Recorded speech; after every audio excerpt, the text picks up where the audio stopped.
Hi, my name is Sarah Beth, and today I'm going to teach you how to make great pizzeria pizza that looks and tastes just like pizzeria pizza.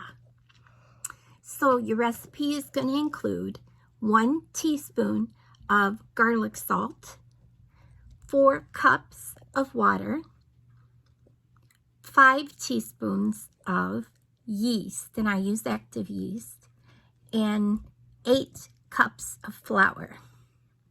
To start off, you're going to use a big bowl and you're going to put your 5 teaspoons of yeast into the bowl.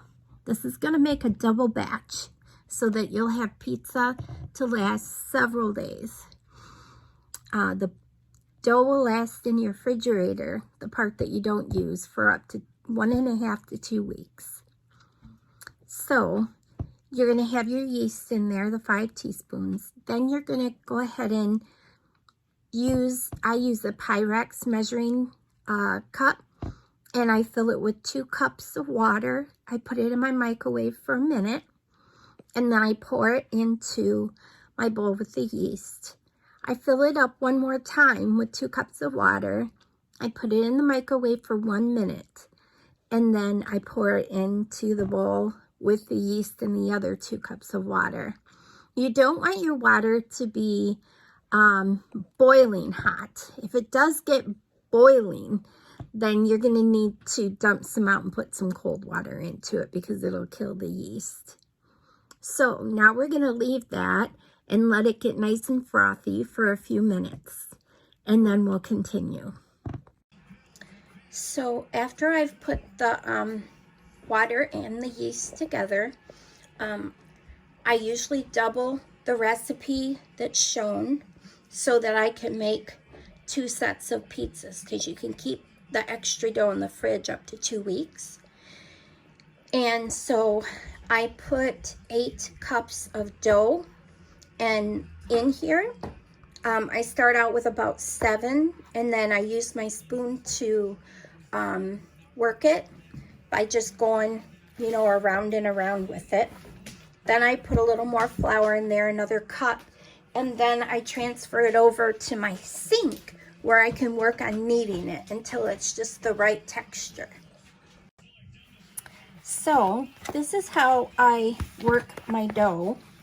I use a nice, strong, long-handled spoon, and I continually move my bowl. I have a nice large one, especially because the dough is quite large, and I work it out that way.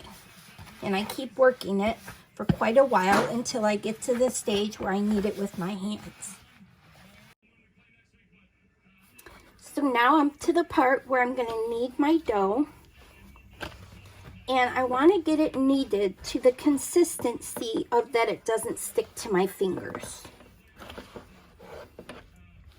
Right now it's a little bit soft, so I'm probably going to add a cup of flour until it gets to the right consistency for me. And you just get your fingers really in there, work it out. And it's good exercise for your arms too. You want to get your arms, work the muscles. It's great physical therapy. It helps me because I have my right side's weaker than my left from a spinal cord injury. And so it helps me keep my arms in shape. Plus, I just love the feel of working the dough. And if you're having a rough day, it's a great way to work your frustrations out too. Now I knead my dough about 4 or 5 minutes till I get all of it really worked out. And then I may add or lessen the flour. Now I've transferred the dough into a nice Corningware dish that has been sprayed with Pam. I'm going to boil some water into my Pyrex dish in the microwave about 4 or 5 minutes to get it nice and moist in the microwave so I can proof my dough.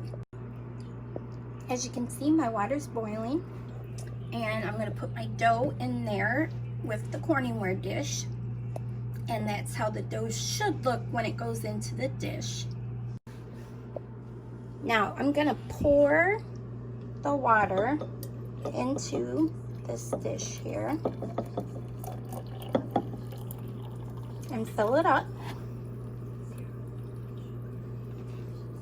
Then I'm gonna set a dish in the corner. I just use a glass bowl of whatever size I can find, and then I put it in, and I'm gonna do kitchen timer in 30 minutes and start. And now in 30 minutes it's gonna have risen and doubled, and it'll be all set. I forgot an important step. I usually divide that dough because I make a double batch, and then I put it in a separate bowl. So now that I've taken half the dough out, I'm gonna let the other half raise normal. Now I'm gonna put it in the microwave, shut the door, and let it rise for 30 minutes. So the next step I do while my dough is rising is I get a stick of butter, and I use the end to rub onto the pan so it doesn't stick to the pan during the time. And since I make a rolled edge so it looks like real pizzeria pizza, I make sure I butter the sides as well. And then when the dough is ready, we will punch it down, and then we will divide it and roll it out into the pans. And here's what your dough should look like when it's been worked through real good. This is the other half of the dough that I'm gonna put something over and let just rise regular. And then once it's risen, I'm gonna punch it down and put it into a plastic baggie, probably like gallon size, so it has room for the yeast to grow, because when I put it in the fridge, it's gonna put gases off, and I'll have to open it a couple times to release them. And then that'll stay for about a week and a half, possibly up to 2 weeks, but I usually make it the following week.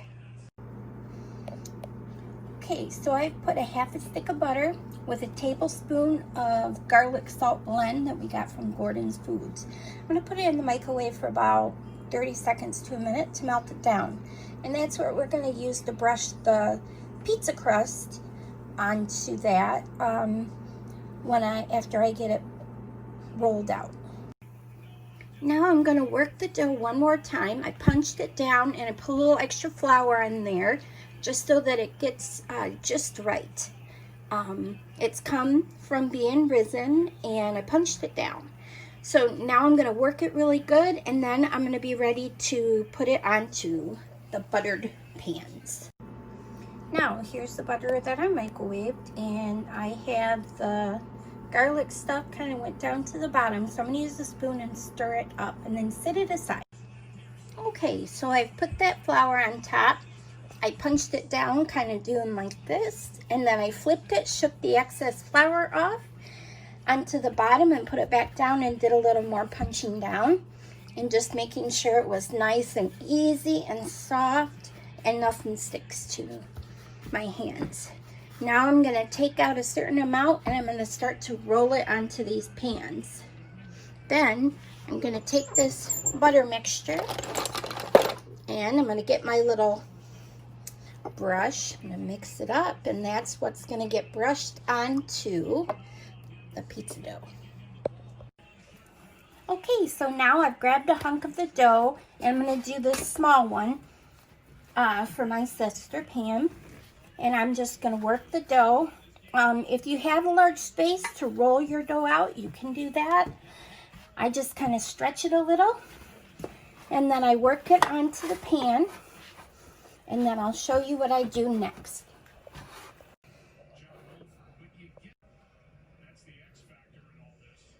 Okay, so I've got it spread out onto the bottom of the pan.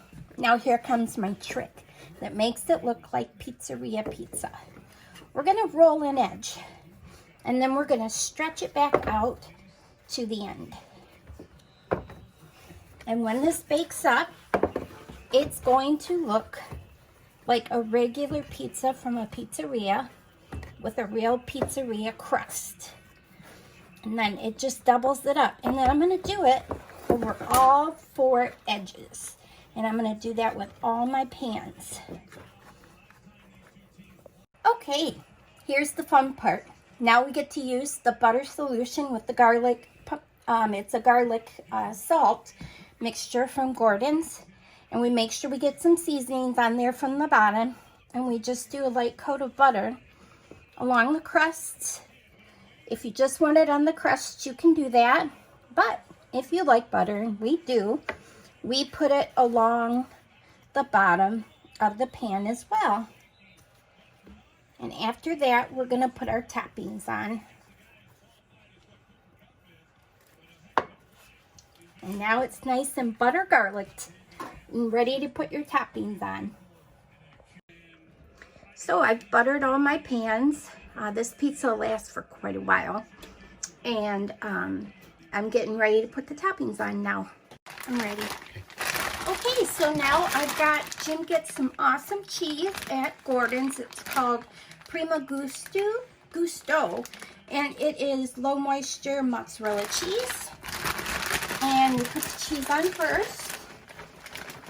And Jim and I like a lot of cheese, so we're gonna get a nice amount on there.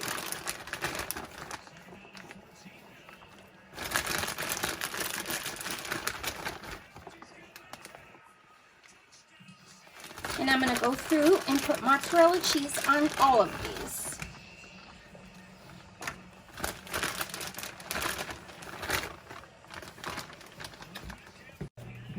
Okay, Jim found some cilantro and we're going to put some of that up on the cheese. And I'm just going to break it up in my hands here and just put little whole leaves in different places because it's going to cook down. We like the flavor of cilantro. And we like Italian type of foods, lasagna, pizza, mostaccioli, all those kind of things. And cilantro tastes so good in all of them.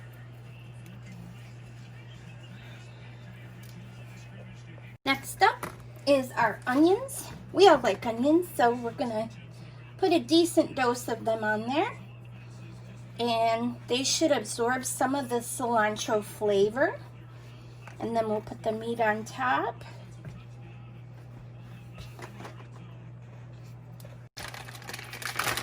Alrighty, now we also have some Prima Gusto pepperoni, and it's delicious, also from Gordon Foods. And I'm gonna put, I do 4 across. And then I overlap them just a little bit, depending upon how much everybody likes pepperoni. And I'm going to go through and fill the whole pan that way. Okay, so you can see that we have put all the pepperoni on. We leave a gap in the middle. It makes it easier to cut them apart. And now I'm going to put a little extra cheese on top so it doesn't burn the pepperoni. Now, our oven cooks rather warm. It's an older oven that is an awesome baking oven. And the recipe usually calls to cook the pizza at 400, but we set it at 325 because our oven cooks quite hot. So you can decide based on your oven. We put it into the oven 2 pans at a time. And I'm going to just finish this out here and move it around. And we finish it out. We do 6 minutes, and then we rotate the pans, and then do 6 more minutes. And based on how it looks, we add maybe a minute or not. So I'll show you when it comes back out. And this is what the pizza looks like when it's done. I already gave Pam a piece, so her half is over by her, but this looks amazing.